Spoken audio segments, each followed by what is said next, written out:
কুসুম, এই ইন্দ্রাণী গাঙ্গুলির শাড়ির আঁচলে মুছে নাও তোমার সব দুঃখ কষ্ট।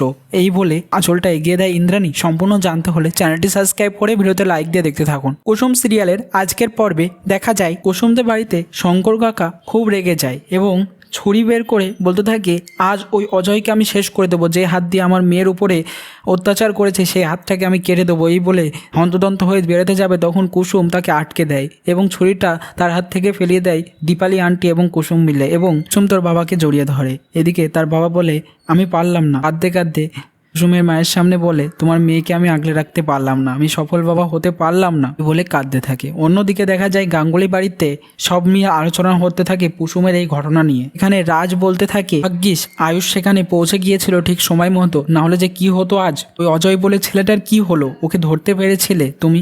তখন আয়ুষ্মান বলতে থাকে, না ধরতে পারিনি, তবে কুসুমকে যখন মারছিল সেখন আয়ুষ্মান গিয়ে ঘরের মধ্যে প্রবেশ করে অজয়কে ধরে মারে। তখন অজয় ভয় পেয়ে যায়। এদিকে আয়ুষ্মান বলতে থাকে যে, বলো, স্বীকার করো, কে তোমাকে এইসব কাজ করতে বলেছে? নিশ্চয়ই তো কেউ আছে এর পেছনে। এদিকে অজয় মনে মনে ভাবতে থাকে, পুলিশের কাছে ধরা পড়ে গেলে তো সব কিছু শেষ হয়ে যাবে, আমাকে যে করেই হোক এখান থেকে পালাতে হবে। এই বলে সে দৌড় লাগাতে শুরু করে দেয়।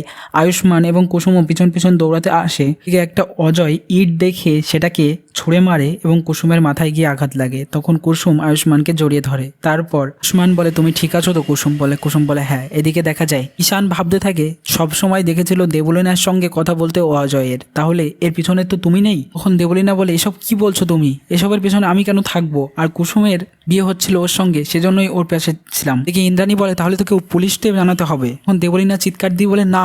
তখন ঈশান বলে, না কেন? দেবলীনা বলে, না, কারণ এই জন্যই বলছি, কুসুমের সম্মান জড়িয়ে আছে ওর সঙ্গে, সবাই তো জানাজানি হয়ে গেলে খুব খারাপ হয়ে যাবে। দেখে আয়ুষ্মানও বলে, হ্যাঁ, এটা না জানানোই ভালো, হঠাৎ করে ডিসিশন না নেওয়ার আগে আমাদের সবার কুসুমের পাশে দাঁড়ানো উচিত। এই বলে সবাই চলে যায়। এদিকে দেখা যায় মীনাক্ষী এবং দেবলীনার মধ্যে কাটাকাটি হতে থাকে যে সব কিছুই আবার ধরা পড়ে যাচ্ছিলাম আমরা, কি যে হতো আজ ধরা পড়ে গেলে। দেবলীনা বলে, তোমার সব কিছু ভুল। মীনাক্ষী আন্টি, তুমি আসলে কিছুই কাজ করতে পারো না ঠিক মতো, আমাকে দেখো, আমি আগে এই বাড়ির বউ হয়ে আসি, তারপরে দেখো ইন্দ্রাণী গাঙ্গুলির মতো সবার উপরে ছুরি ঘোরাবো। এই বলে তাকে অপমান করে সেখান থেকে চলে যায়। এদিকে দেখা যায় কুসুমের বাবার পায়ে সবাই মাথা রেখে ছেলে মেয়ে ঘুমিয়ে রয়েছে। তখন ইন্দ্রাণী এবং রাজ হাঁটতে হাঁটতে আসছে এবং ভাবতে থাকছে কুসুমের মন দিয়ে এখন কি না যাচ্ছে, তার পাশে দাঁড়ানো উচিত। এই ভেবে ইন্দ্রাণীর ঘরের দরজা নক করে এবং চলে আসে কুসুমদের বাড়িতে। কুসুমের বাবা, কুসুমের ভাই সবাই উঠে দাঁড়ায়। কুসুমের বাবা বলে, আপনি এখানে এসেছেন একাই? তাহলে তো আমাকে বলতে পারতেন, আমি চলে যেতাম বরং।